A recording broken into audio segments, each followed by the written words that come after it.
Assalamualaikum warahmatullahi wabarakatuh. Perkenalkan, saya Sri Wahyuni, NIM 21100001320146, S1 Kesehatan Masyarakat tingkat 1 di Institut Kesehatan Prima Nusantara Bukit Tinggi.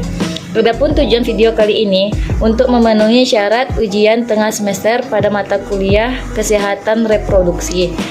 Di sini saya akan menjelaskan materi yang berjudul Dasar Kesehatan Reproduksi. A. Siklus kesehatan wanita, konsepsi, bayi, dan anak remaja, dewasa, usia lanjut. Ada 5 tahap pendekatan siklus hidup, yaitu yang pertama konsepsi, yang kedua bayi dan anak, yang ketiga remaja pubertas, yang keempat usia subur, yang kelima usia lanjut. Adapun tanda-tanda perubahan yang terjadi pada wanita yaitu perubahan fisik dan perubahan kejiwaan. Yang B. Perubahan setiap tahap dalam kehidupan. Yang pertama bayi, pembentukan terhadap bayi seperti pembentukan genitalia interna telah sempurna. Yang dua, folikel pada kedua ovarium telah lengkap. Yang ketiga, genitalia eksternal telah terbentuk di minggu pertama dan kedua setelah lahir. Yang kedua, kanak-kanak pada kanak-kanak adalah perangsangan oleh hormon kelamin sangat kecil. Yang ketiga, pubertas atau remaja, seperti masa peralihan antara masa kanak-kanak ke masa dewasa. Yang C, ada 5 faktor yang mempengaruhi siklus kesehatan wanita, yaitu yang pertama lingkungan, yang kedua kondisi ibu, yang ketiga sikap orang tua, yang keempat aspek psikologis pada masa bayi, yang kelima sistem reproduksi. Dan ada juga faktor-faktor yang mempengaruhi masa kanak-kanak, yaitu faktor dalam dan faktor luar.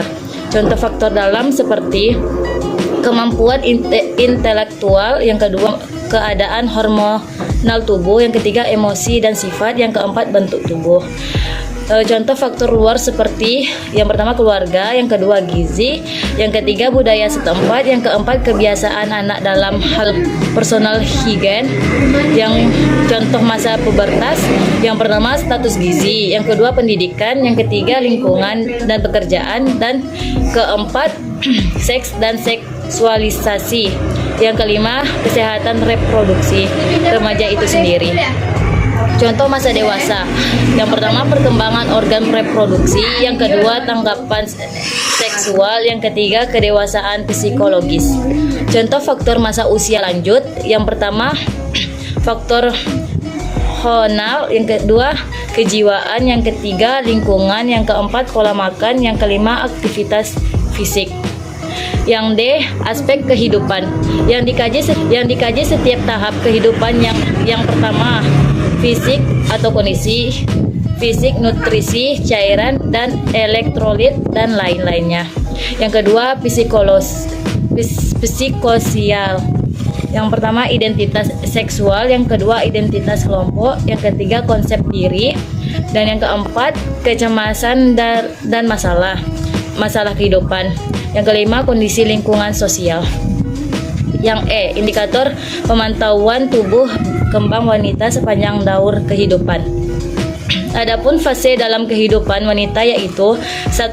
Lahir dan prapubertas, yang kedua pubertas, yang ketiga reproduksi, yang keempat pramonopos, yang kelima monopos, dan yang keenam senium.